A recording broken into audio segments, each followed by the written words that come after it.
L'Amérique a libéré un monstre cybernétique et son aboiement résonne jusque dans nos rues de pierre. Le Doge claque comme un fouet dans la poussière, mélange de mèmes et de ministères, promesse de couper court aux dépenses et de coder l'État sur un seul serveur.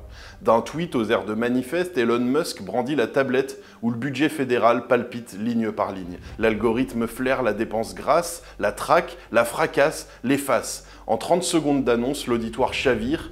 Et si l'administration adoptait la logique du moteur, si chaque dollar devenait data, si chaque couleur devenait valeur.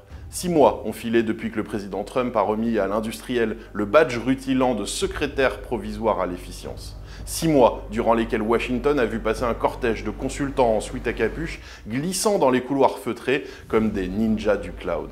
Dans la Roosevelt Room, écran géant et musique trap, bien loin des plumes de dinde et des registres calligraphiés, la comptabilité publique vibre désormais au rythme d'un GPT-10 taillé pour la finance, formé sur des milliards de lignes de compte, capable de renifler la duplication comme un limier renifle la poudre. Résultat, 160 milliards de dollars officiellement économisés, là où la promesse clamait le double mille. Mais qu'importe, le coup de projecteur a redessiné le décor, rappelant le regard prophétique de Norbert Wiener.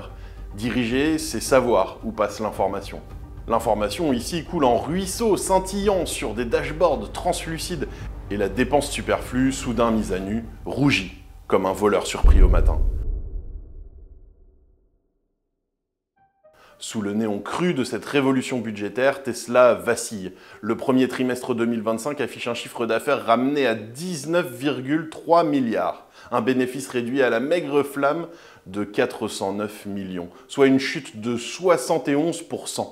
Les livraisons plafonnent à 336 681 véhicules pendant que BID file en tête, rasant le podium et narguant l'ancienne idole. Wall Street, araignée nerveuse, tremble sur sa toile. L'action Tesla perd 26% depuis janvier, puis remonte d'un sursaut chaque fois qu'un robotaxi virtuel apparaît dans le rétro. Les analystes, pointant l'index tel un métronome, accusent l'obsession Doge. Trop de politique, pas assez de production. Le patron a mis la main dans le pot de miel bureaucratique et la chaîne d'assemblage, privé de son chef d'orchestre, ralentit la cadence. Pourtant, le playboy du protocole réplique, sourire acéré. Je passerai 2 jours par semaine à Washington, pas un de plus. Tocqueville, depuis son siècle, lui souffle à l'oreille. Le plus grand soin d'un gouvernement doit être de hâter le progrès vers l'égalité. Musk traduit à sa manière, égalité entre dollars dépensés et dollars utiles, égalité entre l'efficacité d'une start-up et celle d'un ministère. Dans une vidéo fulgurante de 8 secondes, il balance la punchline « Si ta dépense ne parle pas code, elle est déjà morte ». Rime brève, gifle brève, grain de sable dans le rouage des certitudes. Et nous, ici, sur la rive gauche de l'Atlantique, l'Hexagone regarde, jaune, grimace parfois, mais compte ses sous. 5,7 millions d'agents publics au 31 décembre 2022, soit toute la population du Danemark, dissoute dans un même organigramme. 1670 milliards d'euros de dépenses en 2024, 57,1% de notre PIB. Le salaire net moyen, 2743 € par mois dans la fonction publique d'État. Faites rouler les chiffres, ajoutez charges et logistique, quelques 49 000 € annuels par tête. Grattez un petit pourcent, 57 000 postes, et c'est près de 2,8 milliards économisés.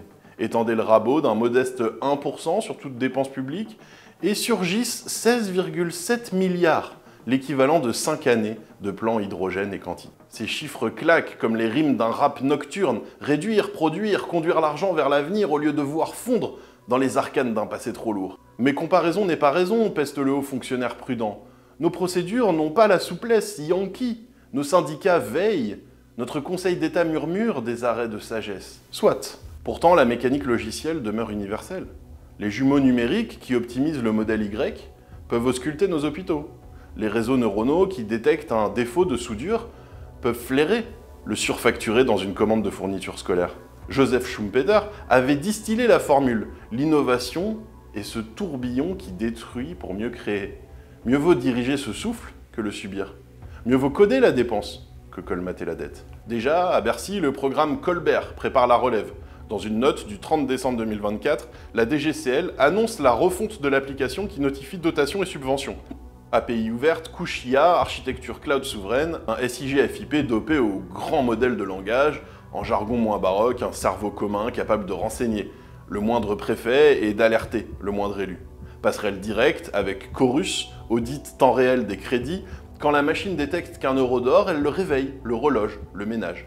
Derrière le panache tricolore, le code trace déjà ses sillons.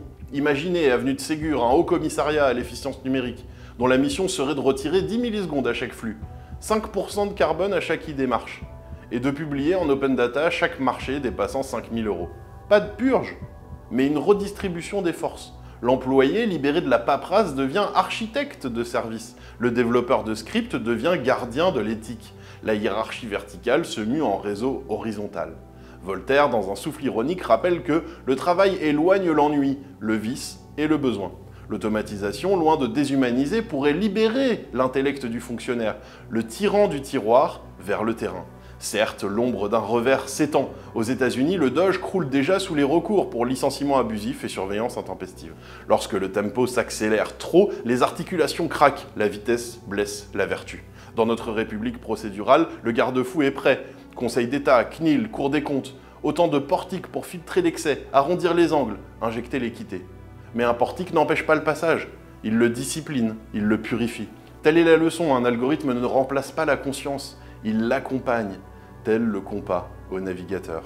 Alors que gagne Musk au bout du couloir? Un banc d'essai planétaire pour ses IA financières, une crédibilité régulatoire exportable, demain dans chaque pays en quête de dépenses maîtrisées? Un écho médiatique qui maintient la flamme Tesla quand les ventes vacillent? S'il échoue, il brandira l'échec comme preuve que l'État bride le génie. S'il triomphe, il gravera son nom dans la grammaire de l'administration algorithmique. Dans les deux cas, la narration sert son empire, rappelant la maxime de Sénèque. Il n'est pas de vent favorable pour celui qui ne sait où il va. Musk, lui, souffle le vent et trace la carte. Pour la France, l'enjeu se résume en 3 coups de projecteur. La dette galope, la concurrence verte se muscle, la population exige un service instantané. Un Doge hexagonal, baptisé DIR ou Code, qu'importe le sigle, pourrait transmuter le plomb bureaucratique en or numérique, financer l'électrification rurale, la cybersécurité scolaire, la constellation spatiale qui manque à notre souveraineté. Refuser l'audit complet par peur de la casse, c'est refuser à l'infirmier la radiographie qui sauve le bras. Acceptons la vérité des coûts. Ajustons, optimisons. Alors l'économie se mue en écologie budgétaire. La réduction devient production, l'efficience rime avec résilience. Rime, voilà le mot. Car l'État, comme un poème, cherche sa cadence. Trop de pieds, et l'alexandrin s'essouffle, trop de coupes, et le sens s'effondre. L'art consiste à couper juste, à placer la césure là où la phrase respire. Même discipline pour la dépense. Élaguer la branche morte pour nourrir la fleur neuve. C'est l'affaire du code, de l'algo, du jumeau numérique. C'est l'affaire de la volonté politique. Quelque part au fond d'un open space, un développeur compile la version bêta de Colbert 2.0. Son écran projette une pluie de chiffres, vert fluo, code qui siffle comme un serpent de feu.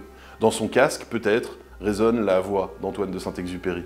Le progrès, ce n'est pas détruire ce qui est, c'est ajouter ce qui manque. Il lève les yeux, voit le patch tricolore sur la manche et se dit « Il manque d'audace, il manque la rime ». Chaque ligne de code qui remplace un formulaire, c'est un arbre qu'on ne coupe pas. Un cancer qu'on financera, un brevet qu'on déposera. Vous avez aimé cet épisode? Aidez-nous à être plus visible en vous abonnant et en ajoutant un like. Et voici également 2 autres vidéos qui pourraient vous intéresser. À dimanche prochain!